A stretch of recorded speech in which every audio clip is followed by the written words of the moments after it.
Guys, tingnan nyo. Oh. Ngayon lang ako nakakita ng sisiw pa lang siya pero may balahibo ang paa. Ayan no, 2 weeks pa lang. Kakaibang manok siya. Ala, binalag niya na. Binalag mo ng pahinga. Oh, tamo. May balahibo talaga yung paa niya. Ala, 2 weeks pa lang pero parang ano na oh. Wala pa nga yata. Pero ang nakakaiba doon yung may balahibo. Ala, tinutok ka. Tinutok ka yung camera. Baka wala babayaran mo yan.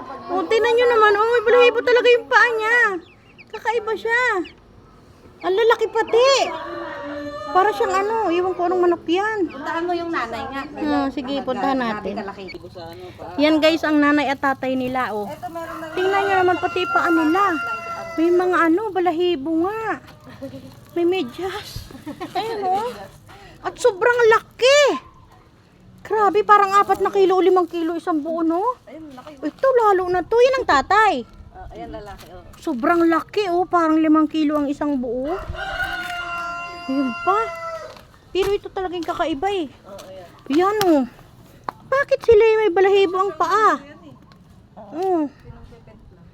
Kailangan pag nag-itlog kukunin na. Okay, nakatuko nila. Galing, guys, oh.